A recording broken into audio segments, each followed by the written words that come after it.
Hi friends. ఈరోజు మనం ఒక కొత్త స్టోరీ స్టార్ట్ చేస్తున్నాము. ఇది బ్రోకెన్ సోల్స్ సీజన్ 2. ఈరోజు ఎపిసోడ్లో మనం వసు గురించి ఫుల్గా తెలుసుకుందాం.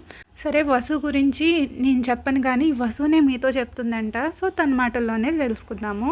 Hi all, good morning. ఈరోజు నేను నా డే ఈ రిషబ్ అసోసియేట్స్లో ఎలా స్టార్ట్ అవుతుందో మీతో చెప్తాను. నేను ఈ కంపెనీలో ఏదో చాలా పెద్ద టాలెంటెడ్ బ్యూటిఫుల్ లాయర్ అని మీరందరూ ఊహించుకుంటున్నారా? అస్సలు కాదు. నేను ఇక్కడున్న ఎంప్లాయీస్ అందరిలోకి వరస్ట్. నా గుడ్ మార్నింగ్ విష్ కూడా ఇక్కడ ఎవరూ పట్టించుకోరు. ఎందుకంటే ఎవరి పనుల్లో వాళ్ళు చాలా బిజీగా ఉంటారు.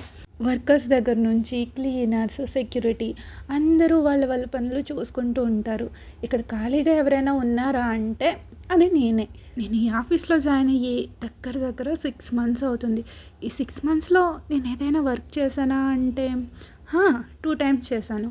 అది కూడా ఆ 2 cases కూడా లాస్ట్ హియరింగ్ అప్పుడు. అసలు ఆ కేసులో ఏంటో కూడా నాకు తెలియదు. కేస్ స్టడీ చేసే టైం కూడా ఇవ్వకుండా నన్ను కోర్టుకి పంపించేశారు. సో ఇంకేముంది, ఆ 2 కేసెస్లోని నేను చాలా ఘోరంగా ఓడిపోయాను. దానికి మీడియా కవరేజ్ కూడా గట్టిగానే వచ్చింది.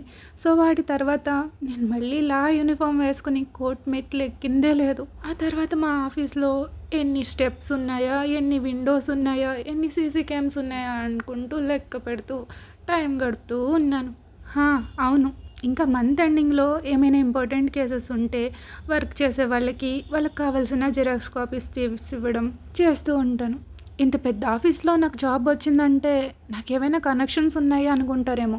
అస్సలు లేదు. ఏ నక్క తొక్కనో కానీ అదృష్టం కొద్దీ ఈ జాబ్ నాకు వచ్చింది. నేను ఈ సిటీకి వచ్చిన కొత్తలో చాలా ఇబ్బంది పడ్డాను. అసలు ఈ వాతావరణానికి ఊరిలో వాతావరణానికి చాలా డిఫరెంట్ ఉంది. ఇక్కడ అందరూ చాలా బిజీగా ఉంటారు. ఎదుటి వాళ్ళతో మాట్లాడే టైం కూడా ఉండదు. కనీసం రోడ్డు పైన వెళ్తూ ఫేస్ పైకెత్తి ఎదురుగా ఎవరున్నారా అని కూడా చూడనంత బిజీగా మొబైల్స్లో మునిగిపోయి ఉంటారు. నాకు ఇక్కడికంటే మా ఊరంటేనే చాలా ఇష్టం. ఇక్కడికి వచ్చిన కొత్తలో నాకు వెళ్ళిపోవాలి అనిపించేది. కానీ ఒక మంచి జాబ్ లేకుండా నేను తిరిగి ఇంటికి వెళ్ళలేను. అయినా నేను చేసిన పనికి ఏ మొహం పెట్టుకొని ఇంటికి వెళ్ళగలను చెప్పండి. సరే, ఇప్పుడు నేను మీకు నన్ను ప్రాపర్గా ఇంట్రడ్యూస్ చేసుకుంటాను. My self Vasudhara. మీరు నన్ను వసు అని పిలవచ్చు. నేను వెస్ట్ గోదావరిలో ఒక విలేజ్ నుంచి వచ్చాను. నాలాంటి పల్లెటూరు తింగరబుచ్చి ఇంత పెద్ద సిటీలో ఇండియాలోనే బెస్ట్ లా ఫామ్ అయిన రిషబ్ అసోసియేట్స్లో ఏం చేస్తుంది, ఎలా ఇక్కడి దాకా వచ్చింది అని మీకు డౌట్ వస్తుంది కదా. మీరు నాకు నా ఫ్యూచర్ గురించి ఏవేవో కలలు ఆశయాలు ఉన్నాయి అనుకోకండి. నాకు నా ఫ్యూచర్ గురించి ఎలాంటి మిషన్, విజన్, గోల్ ఇలాంటివి ఏమీ లేవు. నాకు ఈ ఉద్యోగం కష్టపడితే రాలేదు. ఇది కేవలం నా అదృష్టం మాత్రమే. నేను కేజీ నుంచి గ్రాడ్యుయేషన్ కంప్లీట్ అయ్యే వరకు కూడా ఒక యావరేజ్ స్టూడెంట్నే. నేను అందంగా ఉంటానా అంటే అలా అయితే మా ఊర్లో ఉన్న అమ్మాయిలందరూ మిస్ ఇండియాలో అయిపోవచ్చు. ఇంకా నా క్యారెక్టర్ గురించి చెప్పాలంటే నేను చాలా మంచి అమ్మాయిని. నా మట్టికి మాత్రమే నేను మంచి అమ్మాయిని. నా పేరెంట్స్ అయితే నన్ను ఎప్పుడూ ఒక ప్రాబ్లమాటిక్ చైల్డ్ అనే అంటారు. ఎప్పుడు ప్రాబ్లమ్స్ క్రియేట్ చేస్తూ అంటారు. నేను జాబ్ కోసం ఈ సిటీకి వస్తా అంటే నా పేరెంట్స్ అసలు వద్దని చెప్పేశారు. జాబ్ కోసమే కాదు, నా ఎడ్యుకేషన్ గురించి కూడా నా గురించి తెలిసి నన్ను ఎప్పుడూ బయట సిటీకి దూరంగా పంపించలేదు. నేను ఈ లాని కూడా లోకల్ కాలేజ్లో ఇంటి నుండి అప్ అండ్ డౌన్ చేస్తూ కంప్లీట్ చేసేసా. అమ్మ నాన్నకి నేను జాబ్ చేయడం ఇష్టం లేదు. నాకు పెళ్ళి చేయాలనుకున్నారు. పెళ్ళి తర్వాత నువ్వేం చేసినా నీ ఇష్టం అని చెప్పేశారు. కానీ ఫర్ మీ వాట్, పెళ్ళా? No way. ఎందుకంటే నాకు లవ్ అండ్ డెస్టినీ పైన చాలా నమ్మకం ఉంది. నా దృష్టిలో పేరెంట్స్ చూసిన వాడిని అరేంజ్డ్ మ్యారేజ్ చేసుకోవడం అంటే అది ఒక సూసైడ్ కిందే లెక్క. ఓ మై గాడ్, వాళ్ళు చూసిన సంబంధం, వాడి మొహం, వాడి గురించి ఆలోచిస్తేనే సరే. కట్నం తీసుకుని మరీ నన్ను కొనుక్కునేవాడిని నేను అసలు నా వల్ల కాదమ్మా. నాకు నా లైఫ్ గురించి ఎలాంటి గోల్స్, డ్రీమ్స్ లేకపోవచ్చు. కానీ మ్యారేజ్ విషయం వచ్చేసరికి ఖచ్చితంగా నేను ప్రేమించే పెళ్లి చేసుకుంటా. సరే, ఇక్కడితో ఈ ప్రేమ పెళ్ళికి కొద్దిగా బ్రేక్ ఇద్దాం. నా 10th క్లాస్ అయితే నేను పాస్ అవుతానో లేదో అని మా అమ్మ మొక్కని దేవుడు అంటూ లేడు. అలాగే ఇంటర్ కూడా ఎలానో గట్టెక్కేసా. డిగ్రీ వచ్చేసరికి నాకు ఆర్ట్స్ అంటే చాలా ఇష్టం. నాకు సింగర్ అవ్వాలని చాలా పెద్ద కోరిక.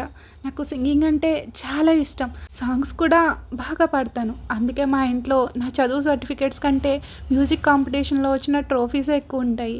నాకు ఇంటర్‌లో 65% వచ్చింది. ఈ పర్సెంటేజ్‌తో ఏ మంచి కాలేజ్‌లోని నాకు సీట్ రాలేదు. ఏదో ఒక లోకల్ కాలేజ్‌లో అడ్మిషన్ దొరికింది. ఇంక నాన్న నన్ను అక్కడే జాయిన్ చేశారు. హే! నేను చెప్పలేదు కదా! నేనేం ఆర్ట్స్ కాలేజ్‌లో జాయిన్ అవ్వలేదు. లా కాలేజ్‌లో జాయిన్ అయ్యాను.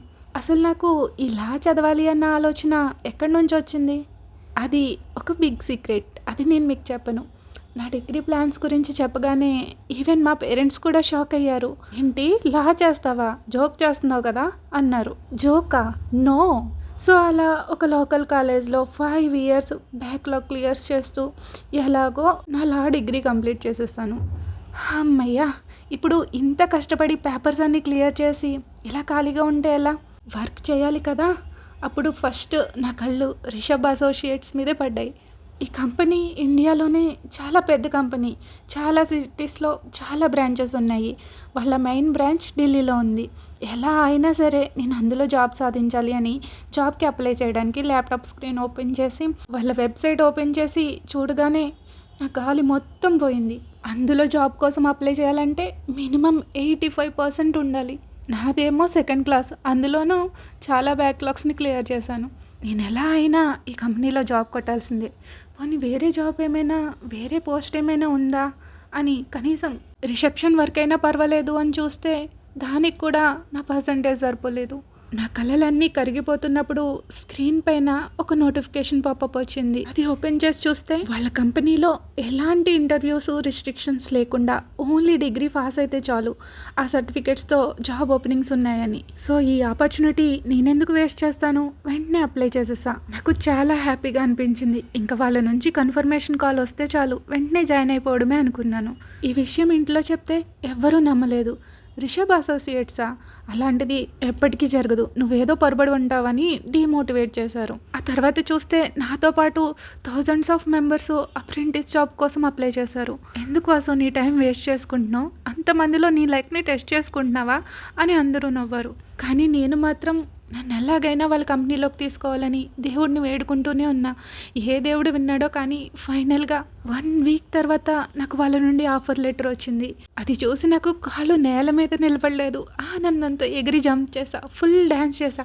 ఈ విషయం వెంటనే అమ్మ నాన్నలకి చెప్దామని వెళ్ళేలోగా వాళ్ళు అప్పటికే నా మ్యారేజ్ ఫిక్స్ చేసేసారు.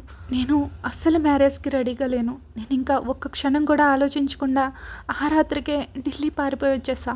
ఇక్కడ ఈ సిటీలో సర్వైవ్ అవ్వాలంటే చాలా కష్టం. ఇక్కడ బ్రతకడానికి ఊర్లో కంటే 4 టైమ్స్ ఎక్కువ మనీ కావాలి.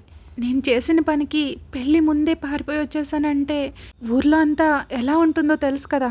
ఎవరితోనో లేచిపోయింది అనుకుంటారు. సో అలాంటి ప్రాబ్లమ్స్ రాకుండా ఉండాలని నేను తెలివిగా నాన్నకి ఒక లెటర్ రాసి పెట్టేసి వచ్చా. నాన్న, నాకొక కల ఉంది. నా లైఫ్‌లో నాకొక ఎయిమ్ ఉంది. నేను చాలా పెద్ద లాయర్ అవ్వాలనుకుంటున్నాను నాన్న. నేను రిషబ్ అసోసియేట్స్‌లో సెలెక్ట్ అయ్యాను. అది ఇండియాలోనే చాలా పెద్ద కంపెనీ. చూస్తూ ఉండండి నాన్న. కొన్ని నెలల్లోనే మీ కూతురు ఒక పెద్ద లాయర్ అయిపోతుంది. మీ కూతురు చేతి నిండా కేసెస్‌తో బిజీ అయిపోతుంది. కొంచెం ఎక్కువ చేస్తున్నాను కదా! ఏం చేస్తాను? నాకున్న మూవీ నాలెడ్జ్‌తో ఏదో లెటర్ రాసేసి వచ్చేసా. కానీ ఆ తర్వాత నాకు అమ్మ ఒక 3 మంత్స్ టైం ఇచ్చింది. ఈ 3 మంత్స్‌లో ఏమీ సాధించలేకపోతే సైలెంట్‌గా ఇంటికి వచ్చి వాళ్ళు చెప్పిన వాడితో తాళి కట్టించుకోవాలని చెప్పింది. లేదంటే ఈ ఫ్యామిలీకి నీకు ఎలాంటి సంబంధం లేదు. నీకు ఫ్యామిలీ ఉందని మర్చిపో. ఇంకెప్పుడు ఇంటికి రాకు అని తేల్చి చెప్పేసింది. నాకైతే నా ఫ్యామిలీనే ప్రపంచం. కానీ ఇప్పుడు రిషబ్ అసోసియేట్స్‌లో ఉండడం దానికంటే ముఖ్యం. ఈ కంపెనీలో అప్రెంటిస్‌గా సెలెక్ట్ అయినా సరే ఇది కేవలం 3 మంత్స్‌కి మాత్రమే. ఆ తర్వాత 3 మంత్స్ ప్రొబేషన్ పీరియడ్ ఉంటుంది. ఇప్పుడు నేను బెంచ్ మీద ఉన్నాను. నా జాబ్ ఏ క్షణమైనా పోవచ్చు. ఎందుకంటే నాకు ఇచ్చిన 2 కేసెస్ కూడా అట్టర్ ఫ్లాప్‌తో ఫెయిల్ అయిపోయా. కానీ అందులో నా తప్పేమీ లేదు కదా! కేస్‌ని స్టడీ చేసే టైం కూడా నాకు ఇవ్వలేదు. ఆ 2 కేసులు ఫెయిల్ అయ్యాక నా పైన ఒక బ్లాక్ మార్క్ పడింది. దానివల్ల నన్ను అసిస్టెంట్‌గా తీసుకోవడానికి ఇక్కడున్న సీనియర్స్ ఎవరు కూడా ముందుకు రాలేదు. ఏదైనా అవకాశం రాకపోతుందా అనే ఆశతోటి, ఎప్పుడు జాబ్‌లోంచి పీకేస్తారా అన్న భయంతోటి ఇక్కడ ఉంటున్నా. వాసు మనకి తన గురించి చెప్తున్నప్పుడు ఈలోపు ఒక ట్రైనీ వస్తుంది. "ఏ యూ" అంటుంది. వసు తన వైపు చూస్తుంది. 1 గ్రీన్ టీ అండ్ 4 కెపాసినో టు క్యూబ్ 5 అంటూ వాళ్ళ క్యూబ్ వైపు చూపిస్తుందనమాట. అక్కడ గ్లాస్ వాల్స్‌తో కొంచెం స్క్వేర్ టైపు రూమ్స్‌లా ఉంటాయి. ఒక్కో టీమ్‌కి ఒక్కోలాగా డిజైన్ చేసి ఉంటాయి. అలా అన్ని ఫ్లోర్స్‌లోనూ కూడా గ్లాస్ వాల్స్‌తోనే రూమ్స్ ఉంటాయి. ఒక్కొక్కటి ఒక్కొక్క డిపార్ట్మెంట్‌కి తగ్గట్టు డిజైన్ చేస్తారు. ప్రతి డిపార్ట్మెంట్‌కి డిఫరెంట్ క్యూబ్స్ ఉంటాయి. మనం ఆల్రెడీ చెప్పుకున్నాం కదా! వసు చెప్పింది కదా! రిషబ్ అసోసియేట్స్ అంటే చాలా పెద్ద లా ఫర్మ్ అది. అందులోనూ మెయిన్ బ్రాంచ్. మొత్తం ఇంటీరియర్ అది కూడా సూపర్ క్యాక్ ఉంటుంది. అక్కడికొచ్చే క్లయింట్స్ ఒక్కొక్క కేస్‌కి వాళ్ళ ఆస్తులు రాసి ఇవ్వాల్సిందే. సో, ఇక్కడికి అంత పెద్ద క్లయింట్స్ వస్తారనమాట. 5 మినిట్స్ అని వసు చెప్తుంది. హా! ఇది ఫ్రెండ్స్ రిషబ్ అసోసియేట్స్‌లో నా లైఫ్. ఇప్పుడు ఆ అమ్మాయి ఉంది కదా! తను కొన్ని వారాల క్రితం ఇక్కడ ట్రైనీగా జాయిన్ అయ్యింది. తనకి కూడా ఒక మంచి మెంటర్ దొరికారు. కానీ నేను ఇక్కడ జాయిన్ అయ్యి దగ్గరగా 6 మంత్స్ అవుతుంది.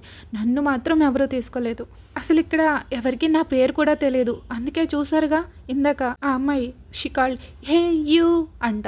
సరే, ఇప్పుడు అప్రెంటిస్ అంటే ఏంటో మీకు కొంచెం చెప్తాను. ఇక్కడ అప్రెంటిస్, ఇంటర్న్స్, అసిస్టెంట్స్ వీళ్ళకి చాలా డిఫరెన్స్ ఉంటుంది. అసిస్టెంట్స్ అంటే ఇంటర్న్కి, అప్రెంటిస్ కంటే మంచి పొజిషన్. వీళ్ళకి ఫ్రెషర్స్ కంటే కూడా మంచి సాలరీ వస్తుంది. ఇంటర్న్స్కి సాలరీ ఉండదు, కానీ మంచిగా డైలీ అలవెన్సెస్ ఇస్తారు. ట్రావెల్కి, ఫుడ్కి సరిపోతుంది. అలాగే వీళ్ళు ఎక్స్పీరియన్స్ సర్టిఫికేట్ కూడా ఇస్తారు. ఈ సర్టిఫికేట్తో మనం బయటకు వెళ్తే ఏ లా ఫామ్లో అయినా ఈజీగా జాబ్ కొట్టేయచ్చు. ఎలా లేదైనా 50,000 సాలరీ వస్తుంది. ఇంకా ఫైనల్గా అప్రెంటిస్, అదే నాలాంటి వాళ్ళు అనమాట. మేము ఇక్కడ పని వాళ్ళతో సమానం. నో వాళ్ళకి కనీసం సాలరీస్ అయినా ఉంటాయి, కానీ నాకు నో సాలరీ, నో ఎలవెన్సెస్, జీతం లేకుండా గాడిదలాగా చాకరీ చేయాల్సిందే. ఇక్కడున్న అందరు అప్రెంటిస్లో నన్ను ఒక ట్రాష్లా చూస్తారు. నాకు ఇక్కడ నుంచి పారిపోవాలనిపిస్తుంది, కానీ ఏం చేస్తాను, అవసరం నాది. సరే, ఈ లా ఫామ్ గురించి చెప్పాలంటే ఈ లా ఫామ్కి ఒక కింగ్ ఉన్నారు. ఆయనే అడ్వకేట్ రిషబ్ గారు. ఆయన సుప్రీంకోర్టులో లీడింగ్ క్రిమినల్ లాయర్. చాలా టఫెస్ట్ కేసెస్ మాత్రమే డీల్ చేస్తారు. ఎలా అంటే 99.99% కేసెస్ ఫెయిల్ అయిపోతాయి. మిగతా 0.01% మాత్రమే ఎవరైనా క్లయింట్స్ వాళ్ళ లక్ని టెస్ట్ చేసుకోవాలనుకుంటే ఈయన దగ్గరికి రావాల్సిందే. అలాగే ఇక్కడ ఈ డెన్లో ఇంకో 2 సింహాలు కూడా ఉన్నాయి. ఒకరు అడ్వకేట్ మనీష్ గారు, ఇంకొకరు అడ్వకేట్ సిద్ధార్థ్ గారు. ఒకరు ఫ్యామిలీ కేసెస్ డీల్ చేస్తే ఇంకొకరు ల్యాండ్ కేసెస్లో మంచి లాయర్. ఈ ముగ్గురు కలిసి ఈ రిషబ్ అసోసియేట్స్ని రూల్ చేస్తున్నారు. మనీష్ సార్ అయితే ఆల్రౌండర్. హెచ్ఆర్ డిపార్ట్మెంట్ కూడా తనే చూసుకుంటారు. సిద్ధు సార్ ఏదైనా కేసెస్ ఉంటే తప్ప ఇక్కడ కనిపించరు. ఆయన కొంచెం సోషల్ యాక్టివిటీస్లో బిజీగా ఉంటారు. అండ్ చివరిగా మా బాస్, అదే అడ్వకేట్ రిషబ్ గారు, ద గ్రేట్ లాయర్. అతని గురించి ఒక్క మాటలో చెప్పాలంటే ఎరోరింగ్ లైన్ ఆఫ్ సుప్రీంకోర్ట్ అన్నమాట.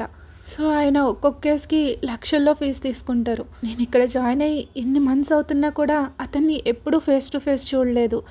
ఆయన ఎప్పుడూ తన కేసెస్తో ఫుల్ బిజీ ఉంటారు. తన ఇంత పెద్ద ఆఫీస్లో నాలాంటి ఒక ట్రాష్ లాంటి వేస్ట్ ఎంప్లాయ్ ఉందని అతనికి తెలిసి కూడా ఉండకపోవచ్చు. Okay friends, that's it for today. ఇది ఫ్రెండ్స్ ప్రస్తుతానికి వసు లైఫ్ ఇక్కడ వరకు జరిగింది. వసుకి సింగర్ అవ్వాలని కోరికగా ఉన్నప్పుడు సడన్గా తను లా ఎందుకు చేయాలనుకుంది?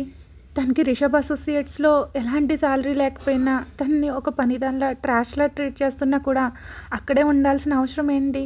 ఈ 6 మంత్స్ సర్టిఫికేట్ తీసుకుని వేరే ఏదైనా లా ఫామ్లో జాయిన్ అయితే మంచి సాలరీ వస్తుంది కదా, కానీ జాబ్ పోతుందేమోనని ఎందుకు భయపడుతుంది? దానికి అంతలా అక్కడే ఉండాల్సిన అవసరం ఏంటి? అది తెలుసుకోవాలంటే కొన్ని ఎపిసోడ్స్ ఆగాల్సిందే. Maybe half of the story ఆగాల్సిందే. ఇప్పటి వరకు feel free to imagine whatever you want. ఎంతకీ లయన్ని ఫేస్ టు ఫేస్ ఎప్పుడు చూడలేదంట. ఏం జరుగుద్దో చూద్దాం వీళ్ళిద్దరూ ఎదురుపడ్డాక. Thank you for listening friends. నచ్చితే లైక్ చేయడం మర్చిపోకండి. Thank you, bye.